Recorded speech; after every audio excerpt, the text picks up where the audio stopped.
सातारा जिल्ह्यातील पाटण तालुक्यात झालेल्या पावसानं अनेक गावं संपर्कहीन झाली आहेत। त्यात असंही एक गाव आहे ज्या गावात देशात एका दिवसात सर्वाधिक पाऊस पडलेला आहे। एबीपी माझा त्याच गावात पोहोचलेला आहे। पाहूयात कुठलं आहे हे गाव। आम्हाला जर राहण्याची सोय ही नाही, रस्ता नाही, रोड नाही, पाणी एवढं आम्ही हयातीत आमच्या पाऊस बघितला नाही, लाईट नाही, काय नाही आमची सोय। आता खाण्याची तर काय परिस्थिती, खाण्याची काय आता कधी कोण आता बुट्टीनं कोण आणून दिली हे होईल त्यावेळी आमची सोय। आजारी पडलं तर काय झालं तर करायचं का? आता ही माणसं आमची आहेत पण त्यासनी याला तिकडे जागा मिळत नाही तर करायचं का आम्ही? 10-11वीचं ॲडमिशन घ्यायचं आहे, त्याच्यासाठी पण कुठं जायला जागा नाही।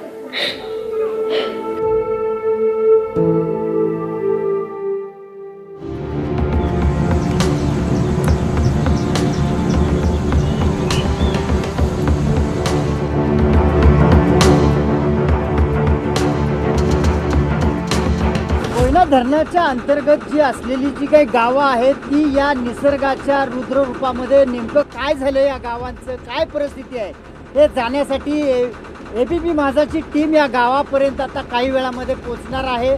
या गावाशी लोकांशी संपर्क साधणार आहे। या काही स्थानिक लोकांनी त्याच निमित्तानं या गावातील लोकांना काही मदतीचा हात म्हणून सगळं साहित्य घेतलेलं आहे। आपण जवळपास आतमध्ये जात असताना अनेक संकटही येऊ शकणार आहेत, मात्र नेमकं आता पुढं या गावातल्या लोकांनी या संकटाला नेमकं कसं फेस केलेलं आहे ते आपण आता पाहायचं आहे।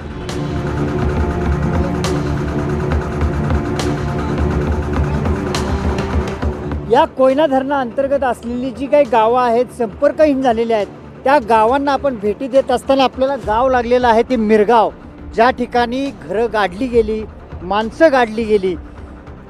अतिशय रुद्र रूपच म्हणावं लागणार आहे। केवढा मोठा हा डोंगराचा भाग हा या गावावरती कोसळला आणि जो आपण खालच्या बाजूला जो बघतोय तो परिसर म्हणजे त्या ठिकाणाहून तो सगळा डोंगर वाहत वाहत या कोयना धरणाच्या पात्रामध्ये मर्ज झाला।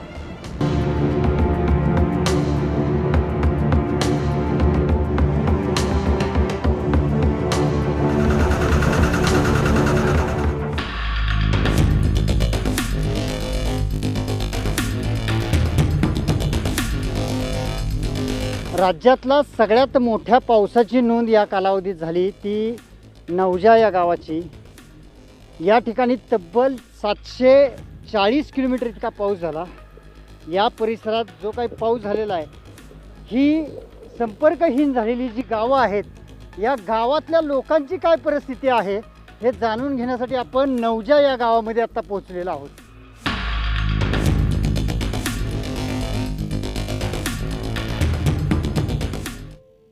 तुम्हाला सुविधा केली म्हणून आता आम्हाला सुविधा जायला यायला काहीच नाही साधन, कारण इथनं जायचं कसं आणि यायचं कसं असं आहे ना।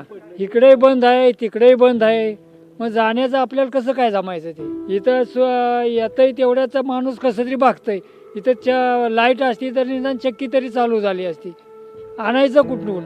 डोंगर भाग पडला का नाही त्याच्यामुळे परिस्थिती बघा, पाऊस लागून हादरव होऊन जागा जागा डिलं झालेलं असते आणि मग अचानक एवढा मोठा पाऊस पडला मग ती येते खाली कोसळते। त्या दिवशी काय एकदम लई बघू वाटलं नाही एवढं, आणि आता सुद्धा रात्रीची झोप लागत नाही। पाऊस मोठा आला तर इकडं काय येतंय इकडं काय येतंय असं घाबरल्यासारखं होतंय। आम्ही जे बघितलं ना ते जाणवलं पण नव्हतं की असं काही होईल, आमच्यावर अशी परिस्थिती येईल म्हणून। आणि आता बघा कुठं कुठं असं वाटतंय पाऊस जरी आला ना तरी असं वाटतंय की येतंय खाली हे सगळं। आम्हाला पण जगण्याची म्हणजे आता हे नाही राहिलेले असं वाटतंय। आमचं अजून खूप मोठं पुढं आम्हाला काय काय करायचं आहे माहिती आहे आम्हाला, पण अशी आमच्या परिस्थिती येईल असं वाटलं पण नव्हतं कधी।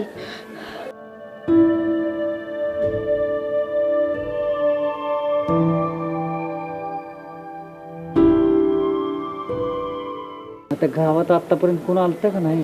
कोणच नाही आलेलं अजून, कोण सुद्धा नाही आलेलं। कोण येणार? तुम्हीच आलाय ऐका ना, कोणच आलंय, कोण आलंय? ही चांगली भीती आमच्या काळजाचं पात कुठं होत येतं आता बघून। असं वाटतंय की आम्हाला आता कोणी उठवलं असतं तर आम्ही आताच्याला गेलो असतो।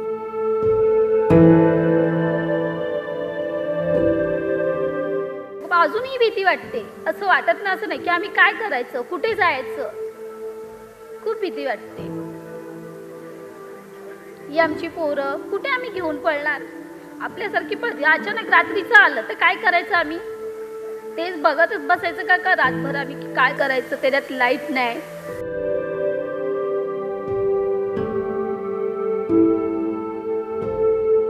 हे नवजा गाव आहे. त्या ठिकाणी सर्वसाधारण पावसाळ्यामध्ये 7 ते 8 हजार मिलीमीटर पाऊस पडतो. म्हणजे एवढं भयानक पावसाचं ठिकाण आहे. त्याशिवाय इथून कोयनानगर हे 10 किलोमीटर अंतरावर आम्हाला जवळचं ठिकाण म्हणजे दवाखाना, मार्केटिंग वगैरे या ठिकाणासाठी कोयनानगरला जावं लागतं. आणि ह्या रस्त्याची जर अशी गेल्या 10 वर्षामध्ये इकडं अजिबात सुधारणा वगैरे काही झालेली नाही. कामं सगळी बंद आहे. आज ABP माझामुळं मला माझ्या गावात येता आलं. बिचोली, नवजा, मानाईनगर, त्याचबरोबरीनं वन, कुसवडे, पळाश्री, रामेल ही सगळी गावं संपर्कित झालेली आहेत. आणि आज माझ्या गावात, ह्या नवजा गावात आल्यानंतर इतके भयान शांतता पहिल्यांदा आयुष्यामध्ये मी पाहिली. 50 वर्षामध्ये असा प्रकार कधी घडलेला नव्हता. लोक प्रचंड भयभीत झालेले आहेत. राज्यातल्या सगळ्यात मोठ्या पाऊस पडणाऱ्या या नवजामध्ये ज्या वेळेला ABP माझानं भेट दिली तेव्हा गावातल्या लोकांच्या समस्यांचा डोंगरच्या डोंगर उभा राहिलेला आहे. अतिशय भयावह परिस्थिती आहे. लोकांच्या कडा पाणवताना पाहायला मिळत आहे. अजूनही भीतीच्या छायेत आहेत. पावसानं जरी उघडीप दिली असली कधी वरनं डोंगर खाली येतोय आणि अख्खं गाव आपलं या डोंगराच्या कवेत जातंय असं या लोकांना अजूनही वाटतंय. पण ABP माझाच्या माध्यमातून या सरकारला आम्ही सांगू इच्छितो की या गावांपर्यंत पोहोचाच, मात्र या गावातल्या लोकांचा पुनर्वसनाचा विचार हा नक्की लवकरात लवकर करा. तो कागदावरती करू नका.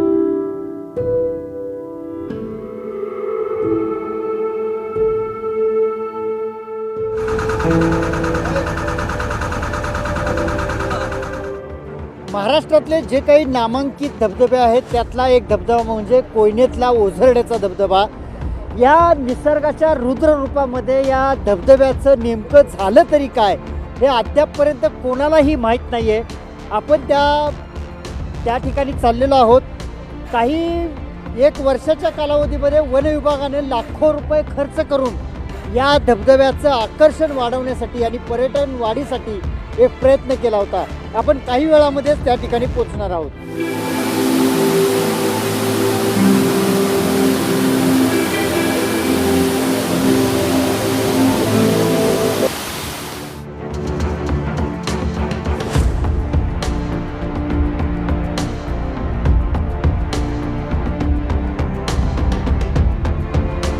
मिरगावपासून काही अंतरावरती आल्यानंतर आपण या ठिकाणी बोटीतनं उतरल्यानंतर ह्या परिसरातला संपूर्ण रस्ता हा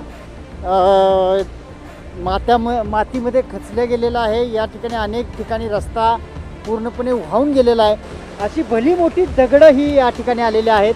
आपण जो समोरचा जो धबधबा बघतोय तो धबधबा दिसतोय. मात्र ह्या धबधबाचा संपूर्ण परिसरातील जो पर्यटकांसाठी जे बनवलेलं स्ट्रक्चर होतं ते पूर्णपणे ढासळलेला आहे खाली. तो जो वरनं स्लायडिंग झालेला आहे त्याचाही भाग बघतोय की तेही कशा पद्धतीनं या धबधब्याच्या परिसरात आलेला आहे. म्हणजे हा संपूर्ण परिसर हा विस्कळीत झाल्याचं दिसतंय. आजपर्यंत प्रशासकीय यंत्रणेतला कोणीही माणूस या ठिकाणी पोहोचू शकलेला नव्हता. मात्र ग्रामस्थांच्या मदतीनं आपण या ठिकाणी आत्ता पोहोचलेलो आहे.